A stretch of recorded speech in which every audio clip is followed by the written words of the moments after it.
Grabing bonus na makukuha nitong si Justin Brownlee galing sa SBP, Samahang Basketball ng Pilipinas. Grabe ang tuwa matapos makakuha ng gold medal ang Gilas Pilipinas.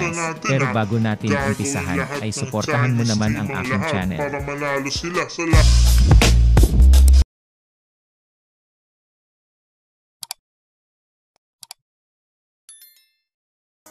Grabe nga ang pinakitang paglalaro nitong si Justin Brownlee sa Asian Games para sa ating national team na Gilas Pilipinas. Bigay todo nga ito sa bawat game ng Gilas at talagang todo sipag ito maging sa pag-iinsayo. Kahit nga may injury itong si Justin Brownlee, ay patuloy pa rin itong naglaro para sa ating national team na Gilas Pilipinas. Malaki nga ang naging ambag nitong si kabayan Justin Brownlee upang masungkit ang gold medal sa Asian Games. Marami ngang bumilib na basketball experts dito kay kabayan Justin Brownlee, lalo na sa ginawa nitong comeback sa laban nila kontra sa team ng China.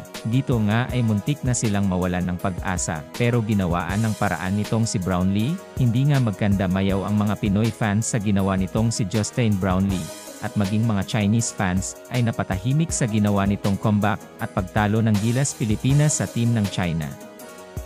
Pagdating nga ng finals, ay talagang bigay todo pa din itong si kabayan Justin Brownlee. Hirap na hirap nga ang team ng Jordan na pigilan ang opensa nitong si Justin Brownlee.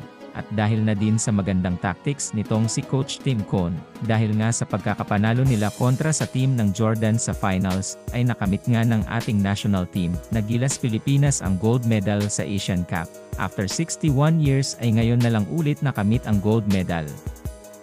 Laking tuwa nga ng Samahang Basketball ng Pilipinas, at maging presidente nito na si MVP. Nangako nga ito nang makakatanggap nga ang ating national team na Gilas Pilipinas ng bonus pagbalik sa ating bansa. At itong si Justin Brownlee ay malaki nga daw ang matatanggap nitong bonus dahil maganda ang performance nito sa Asian Games. At siya din ang naging susi upang makamit natin ang gintong medalya. Ngayon nga ay kasalukuyang nagsiselebrate ang ating national team na Gilas Pilipinas dahil sa pagkapanalo nito sa Asian Games at makuha ang ginto medalya.